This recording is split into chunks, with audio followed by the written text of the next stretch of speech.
안녕하세요. 김종갑의 경제부동산입니다. 구독, 좋아요 부탁드립니다. 빈집이 1천만 가구, 6억 집이 1억으로 폭락하는 과정이 일본과 똑같습니다. 실질적 빈집은 200만 가구, 여기에 잉여 빈집이 분양과 다주택 법인 매물을 포함하면 1000만 가구가 넘습니다. 더군다나 집값이 최소 2배에서 많게는 6배까지 뛰었기 때문에 집값 거품은 일본 버블 분기보다 오히려 높습니다. 특히 금리 인상, 공급 과잉, 인구 감소, 민간 부채, 무분별한 신도시 조성 등이 너무나 똑같기 때문에 엄청나게 위험합니다. 공짜 집이 남아도는 심각한 상황으로 한번 가볼까요? 유료 상담은 010-3999-8808 쉬는 날에는 제가 적극적으로 상담드립니다. 전화 주십시오. 빈집 1천만 가구, 6억 아파트 1억, 일본과 똑같다. 자, 우리나라는 이 아파트 때문에 문제가 되고, 일본도 역시 주택도 문제지만 상업지 때문에, 상가 때문에 문제가 됐어요. 먼저 한미일 버블을 한번 비교해 볼게요. 자, 일본은 1991년 집값 버블이 터졌습니다. 일본 정부 빚 전체적으로 보면 국민 총생산의 무려 250%까지 갔어요. 미국에서 이번에는 2007년에 버블이 터졌죠. 리먼 사태, 주택 붕괴. 그럼 우리나라는 언제 위험하냐? 지금입니다. 2022년 한국 GDP 대비 280% 부채. 엄청나네요. 자, 일본, 미국 거품과 흡사. 이거 250이라고도 하고 80이라고도 하는데 이거 민간 부채예요. 정부 부채 빼고. 자, 여기 보시면 이제 먼저 일본 85년에 프라자 합의 때, 자, 저금리였죠. 이렇게 쭉 올라갔습니다. 이제 91년 정점을 찍고 이때부터 빠지기 시작해요. 더군다나 금리 파상적으로 인상해가지고 이게 어디까지 가느냐? 무려 잃어버린 30년, 2020년까지 가게 돼요. 물론 요즘은 이제 올라가고 있습니다. 집값 엄청나죠. 자, 미국 볼까요? 미국은 쭉 올라갔다가 이게 2007년 여기 찍혔죠? 자, 고점 찍고 쭉 내려왔다가 올라갔는데 우리나라 보세요. 한국. 자, 2022년입니다. 그전에도 좀 이렇게 빠지기도 했어요. 이렇게 빠지기도 했지만 지금 이제 한 이만큼밖에 안 빠졌어요. 그러면 지금 이렇게 빠진다는 얘기잖아요. 꼭 일본, 미국하고 똑같이 안 담더라도 지금 우리나라 거품은 여기에 있는 거예요. 일본은 여기에 있고 미국은 중간에 있고요. 이제 한국과 일본 이제 두 나라를 비교해 봅시다. 일본 거품 최고 가격 비교. 자, 일본 버블 정점이 91년이라고 아까 했죠. 프라자 합의 이후에 한 6년 후죠. 한국 버블은 정점은 22년입니다. 올 초예요. 한국 지금 주택 가격이 일본 버블 폭발하는 과정과 너무나 닮았어요. 2022년 이후에는 지금 부동산 대세 하락이 이어지고 있습니다. 볼까요? 자, 일본 여기 보니까 쭉 올라갔다가 여기 91년에 여기에요. 그리고 우리나라 IMF, 아니 미국발 금융위기 때 이 정도 올라왔었어요. 노무현 정부 때. 지금 보세요. 여기입니다. 일본하고 거의 맞먹죠. 버블이 터진 일본하고 똑같은 상황이에요, 지금. 결국은 이게 만약 일본장 나게 되면 이렇게 간다는 거예요, 우리도. 조심해야겠죠. 자, 이번에는 땅값. 자, 지금 여러분들 시골까지도 땅값이 2배, 3배 다 tus어요. 정말 미친 부동산 폭등입니다. 집값만 뛴 게 아니에요. 여러분들 시골 가보세요. 논밭 다 2~3배씩 다 tus죠. 개발되는 것은 막 5배씩 뛰고. 여기 보면 한국과 일본 땅값 거품 비교 얼마나 심각한지. 우리나라가 여러분들 땅이 일본, 남한만 따지면 일본의 4분의 1밖에 안 되는데 일본하고 맞먹어요. 땅값이. 엄청나죠? 땅이 4배나 좁은데 한일 땅값 비교. 일본은 1949년, 1989년 후 40년간 땅값이 52배 뛰었습니다. 한국은 1964년, 2013년, 49년까지 땅값이 83배 폭등했습니다. 일본은 거품 이후에 계속 떨어졌지만 한국은 추락 없이 끝까지 올라가기만 했어요. 물론 땅값도 하락할 때는 약간은 빠졌죠. 자, 볼까요? 일본 보세요. 이렇게 49년부터 이렇게 쭉 꾸준히 올라갑니다. 이게 89년, 91년 정점을 찍었어요, 역시. 그러다가 쭉 꺼져갖고 횡보해서 지금은 회복을 못했어요. 잃어버린 30년이 지났는데도. 우리나라 보세요. 64년부터 쭉 올라가기 시작해서 굳이 따지자면 일본도 60년부터 뛰었으니까 우리나라 60년 여기네요. 자, 이렇게 올라갔습니다. 83배나 뛰었어요. 일본보다 더 뛰었어요. 계속 오르기만 했어요. 떨어진 적이 없습니다. 물론 잠깐씩 빠진 거 빼고. 이러다 보니까 거품이 최고조야. 이제 떨어질 일만 남았어, 일본처럼. 이번은 위험해요, 진짜 우리나라도. 왜? 땅이 남아들고요. 지금은 모자라지 않습니다, 우리나라가. 인구도 감소되고 있기 때문에.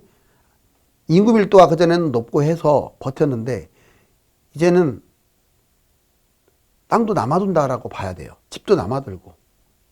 이제 한국과 일본, 그러면 집값 거품. 아까는 땅값 비교인데 이번에는 집값 거품 비교. 자, 한일 집값 비교. 일본 1991년 부동산 프라자 합의. 이걸로 폭발해버렸죠. 85년에 했었죠. 한국 2022년 부동산 버블 폭발. 일본은 91년에서 2020년까지 불어 잃어버린 30년. 왜 그럼 폭락을 했을까요? 일본. 자, 너무 거품이 폭등했기 때문에. 그 다음에 대출. 민간 대출 아까 말했듯이. 금리를 급격하게 인상하니까. 세금도 문제가 됐어요. 그 다음에 신도시. 공급 확대죠. 인구 감소. 우리나라하고 너무 똑같지 않아요? 여기 보세요. 자, 우리나라는 지금 보니까 이게 서울입니다. 아, 서울 무섭네요. 이렇게 뛰었어요. 그 다음에 전국 매매 가격도 까만색. 이렇게 돼요. 일본 보실래요? 자, 91년을 계기로 여기서 이렇게 떨어졌겠죠. 이렇게 떨어졌다가. 계속 횡보해요. 그러다 20년 언저리에서 이렇게 올라가고 있는 거예요. 자, 이거하고 이거를 한번 비교해봐요. 일본은 이제 저평가예요. 우리나라는 저평가가 아닙니다. 이제 떨어질 일만 남은 거예요. 진짜 조심해야 돼. 집값, 땅값 다. 한국과 일본 경제의 인구 비교해 볼까요? 한일 경제와 인구. 자, 한일 경제 성장률 급속도로 저하되고 있습니다. 둘 다. 특히 일본은 심각하죠. 한일 고령화, 저출산 비슷하고 한일 생산인구 붕괴됐습니다. 생산인구가 붕괴되면 집값 붕괴가 됩니다. 한일 1인 가구가 증가하고 있어요. 1인 가구가 증가하는 것은 가구수 증가에 그렇게 도움이 안 돼요. 가난하기 때문에. 한일 빈집이 급증하고 있습니다. 우리나라는 약 한 200만, 일본은 이미 거의 1000만에 육박한다고 하죠. 일본 닮아가는 한국과 일본 경제 성장률. 이렇게 지금 2000년밖에 안 나오는데 이렇게 우리나라는 여기고 일본은 여기까지 거의 사실상 제로 성장인데 우리나라는 그나마 여기서 이렇게 놀고 있어요. 내려가고는 있지만 그래도 이건 조금 우리나라가 유리합니다. 자, 근데 고령화 추이 보세요. 일본, 한국. 우리나라가 약간 느슨하긴 해도 거의 막 닮아가지 않나요?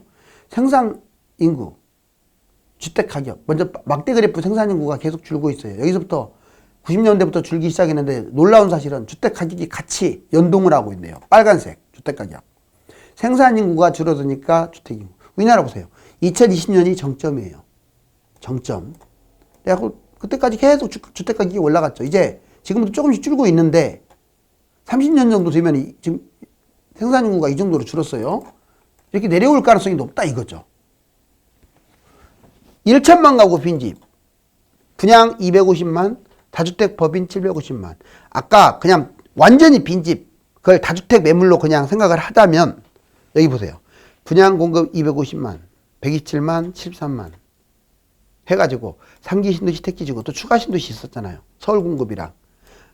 이번에 270만까지 또 늘려놨죠. 자, 다주택 법인 합쳐가지고 750만. 어마어마합니다. 700만, 800만. 원래는 800만 정도 가까이 되죠.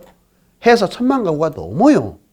자, 이제 매물폭탄 1천만 원, 분양, 다주택, 법인으로 한번 구분해 보자고요. 분양, 공급폭탄 250만, 실질적으로 270만까지 늘어났죠? 3기 신도시 택지지구 120만에다가 기타 30만, 200만 원. 2021년 3기 신도시 분양, 2021년에서 28년까지 이게 분양을 하고 입주도 이제 뒤로 갈수록 하겠죠. 1기, 2기 신도시 분양, 입주, 집값 대폭락한 거 아시죠? 미분양 난 거 아시죠? 3기는 더 많아요, 양이. 1기, 2기에다가 3기가 더해진 거예요. 다주택 볼래요? 매물 700만. 2012년 이후에 다주택이 계속 증가했어요. 다주택 페널티가 너무 없어요. 페널티, 세금을 막 때려버려야 다주택 안 만들 거 아닙니까? 지금 집이 모자라는 게 아니라 갖고 있는 사람들이 너무 많은 집을 갖고 있는 거예요. 1년간 중과세 유예.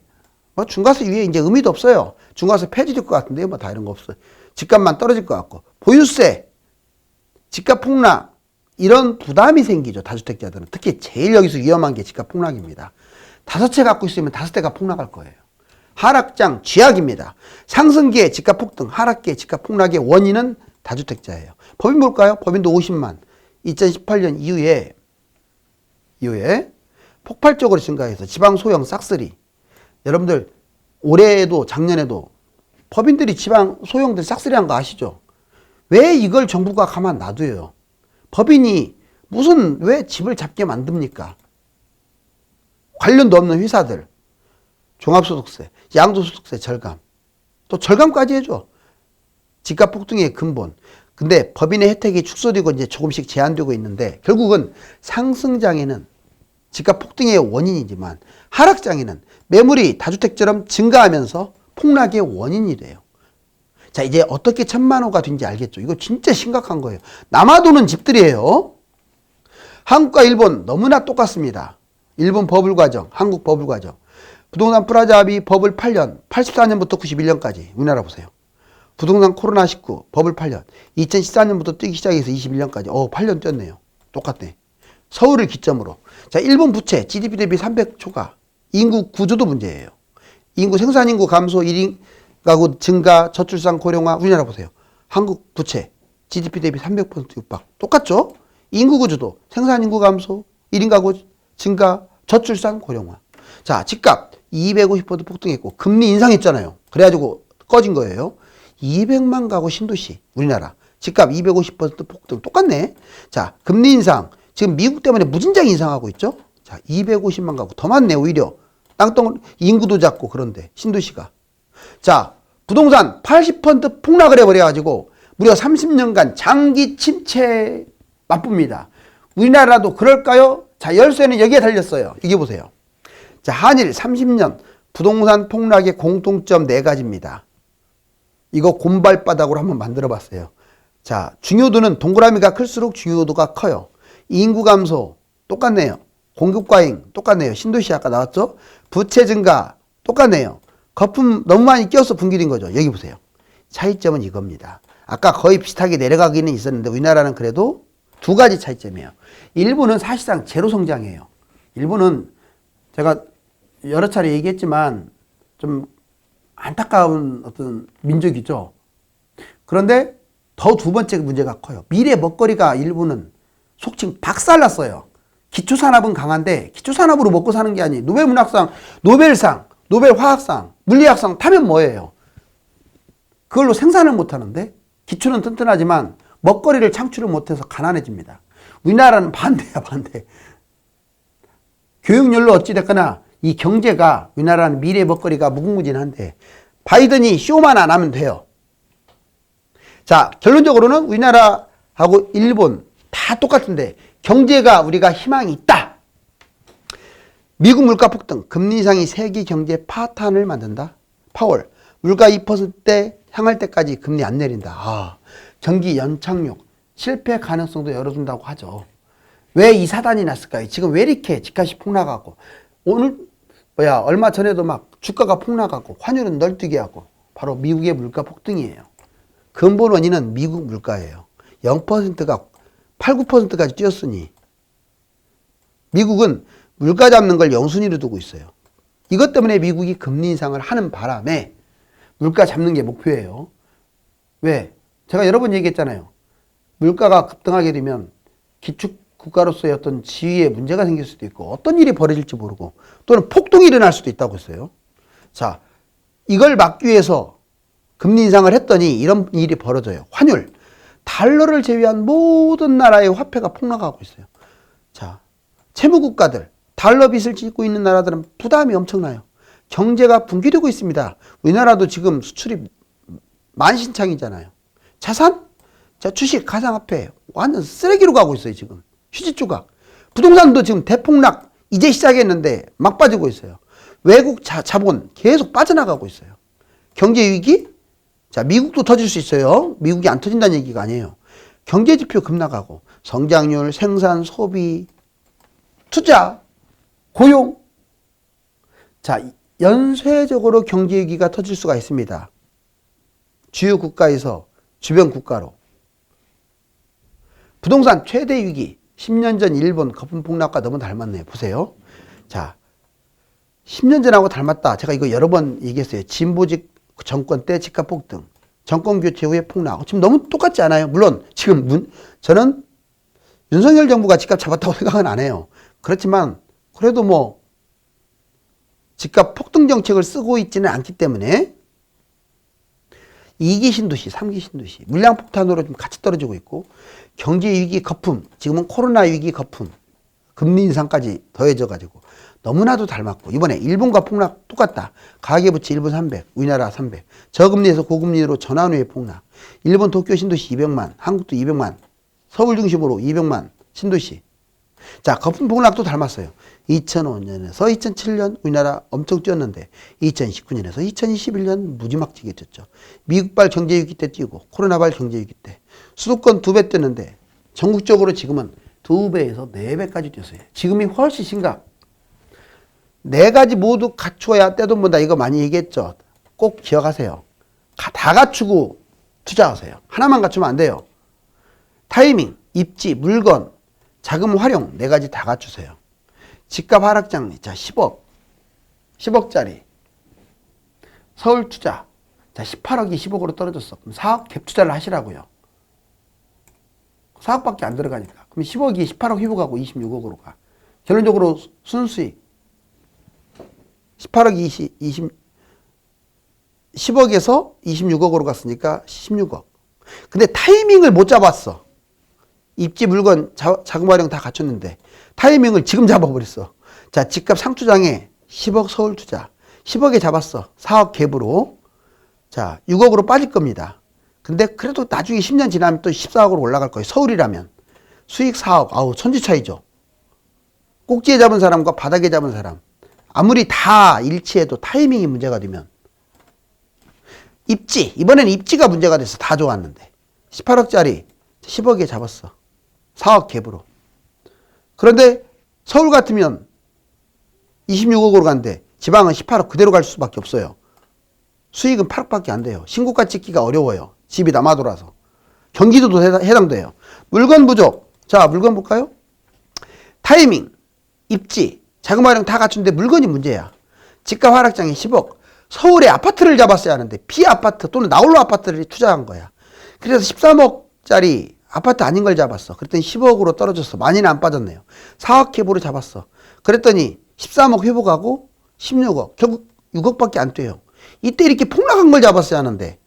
자, 자금 활용, 타이밍, 입지, 물건 다 갖췄는데 그냥 실거주로 잡았어. 갭 투자, 빚 투자 없이 그냥. 자, 7억 아파트가 4억으로 떨어졌으니까 4억 그 돈 가지고 그대로 4억짜리를 잡은 거야. 그렇잖아요. 실거주니까. 빚도 안 냈어. 그러니까 얘가 그래도 10억으로 갔네요. 7억에서 떨어진 거니까. 수익은 6억. 어때요? 천차만별이죠. 이거 꼼꼼하게 분석해 보세요. 자, 빈집, 일본, 우리나라 어떻습니까? 너무 닮았죠? 자, 그런데 저는 이렇게 봐요. 따라가지 않을 것 같다. 왜? 경제 때문에. 경제만 살리자. 6억이 1억으로 거품이 붕괴되면 기본 50%부터 어디까지 집값이 떨어질지 가늠이 되지 않습니다. 일본처럼 되지 않기 위해서는 딱 하나, 경제를 살려야 합니다. 감사합니다.